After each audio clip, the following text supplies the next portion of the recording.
सुनाऊं हाल प्रजा रह राजी और जगिया शकीरत की दूजारे सूरग में भैया गाजी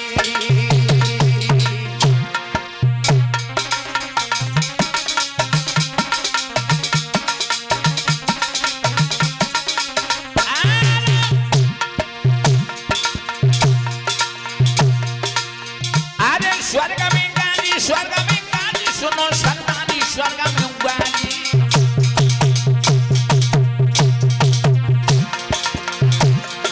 जगिया शकीरत की दूजारे सूरग में पंचों गाजी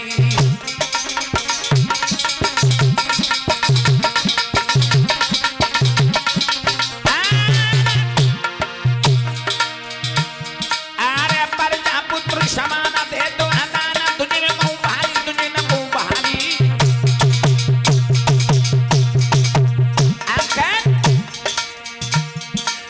कीरत विजय माता करेगा पेशो में पासारी जग कीरत विजय माता करेगा पेशो में पासारी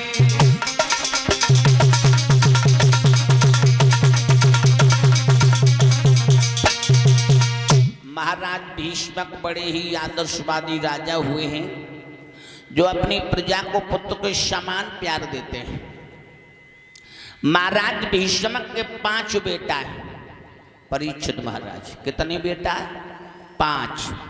सबसे बड़े बेटे का नाम है रुकुम जिसकी शादी हो चुकी है, जिसकी ससुराल चंदेली में है। ये चंदेली कहाँ पर है? मध्य प्रदेश में, अशोक नगर में। जिसके साले का नाम है शिशुपाल। शिशुपाल ये शिशुपाल अवतारी था और जब पैदा हुआ था लोगों ये शिशुपाल तब इसकी 4 भुजाएं थी और 3 आंखें आती। कितनी? 4 भुजाएं और 3 आंखें। तो जब नामकरण संस्कार हुआ तो पंडित जी ने ये बताया कि जिसे देख करके इसकी 2 भुजाएं और 1 आंख गायब हो जाएगी उसी के हाथों के द्वारा इसकी मौत होगी। तो भैया ऐसो लड़का अगर जो पैदा हुए गांव में इसकी 4 भुजाएं और 3 आंखें तो सब लोग देखने के लिए भाग खड़े होता। सो देश विदेश से लोग देखने के लिए भागे। रोजाना बड़ी भीड़ होती है। भगवान कन्हैया ने जब बात सुनी कि बड़ा अचंबा लड़का पैदा हुआ, 4 भुजाएं और 3 आंखें, चलो मैं भी चल करके देखेंगे। और भगवान कन्हैया जिस समय जाकर के पहुंचे शिशुपाल के सामने और जो भगवान ने नजर डाली तो 2 भुजाएं और 1 आंख गायब हो गई, यानी गिर पड़ी। उसी समय शिशुपाल की मैया पैरों पर गिर पड़ी। भगवान के हे मुरली मनोहर, हे श्याम सुंदर, मेरे बेटा को मारना नहीं, मेरे बेटा को मत मारना। तो भगवान कहने लगे चिंता मत करो, मैं तुम्हारे बेटा की 1 से 1 गलतियां माफ करता रहूंगा और 1 से 1 जो ऊपर होगी तो मेरा चक्र सुदर्शन तैयार है। तो याद रखना श्रोता बंधुओं, शिशुपाल अवतारी था और रुकुम का शाला था। हाँ। राजा भीष्मक अपने मन में विचार करने लगे कि हे परमात्मा, तुमने मुझे सब कुछ दो लेकिन घर में एक बिटिया नहीं दी। हे प्रभु, एक बिटिया दे देते तो मैं भी उसके हाथ पीले कर लेते लोगों। मैं तो बिल्कुल सच कहूंगा, जिस बाप ने एक बिटिया के हाथ पीली नहीं कर पाए तो उसका जीवन अधूरा है। अरे घर में कन्या होना भी जरूरी है, घर में कन्या होना बहुत जरूरी है।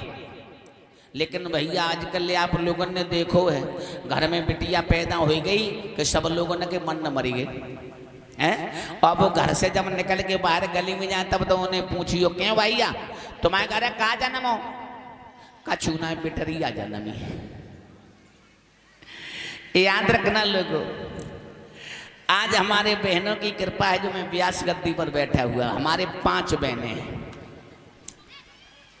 कितनी? 5। और मैंने घर पर कोई भी काम नहीं किया। पढ़ने जाया करते थे, उसके बाद में खेला करते थे और बहनों की कृपा से आज मैं व्यास गद्दी पर बैठा हुआ हूँ। उन्होंने कोई भी काम नहीं करने दिया। एक बात बताऊं लोगों, घर में अगर बेटी है, अगर बेटी से बाप ने कहा कि बेटी वो काम कर लाओ तो बेटी मना नहीं करेगी, पिताजी जा रही हूं। और अगर तुमने लड़का से कह दिया कि बेटा वो काम कर लाओ तो लड़का क्या बोलो, हाँ छुपे रहो, तुम बैठे हमें करना है, हम अपना काम करें, हम पढ़ के आए, मैं थकी आए। बताओ बल्लभ, वो पढ़ के आओ जो थकी हो, पढ़े रहो का और के लिए का अपने के लिए हैं, अपने के लिए पढ़े रहो, पढ़े लिखे जाइए तो नौकरी लग जाइए, अच्छो जीवन बिताइयो। याद रखना श्रोता बंधुओं, घर में अगर कन्या है तो बाप का हुक्म कभी टालती नहीं है। श्रोता बंधुओं, महाराज भीष्मक मन में विचार करने लगे, हे परमात्मा मोए एक बिटिया दे दे, मैं उसके हाथ पीले कर ले, मेरा भाग्य धन्य हो जाएगा। धीरे धीरे समय व्यतीत हुआ, और जब समय व्यतीत हुआ तो महाराज भीष्मक के आंगन में एक बड़ी सुंदर बिटिया ने जन्म लिया। बिटिया, और जादन महलों में बिटिया पैदा हुई है।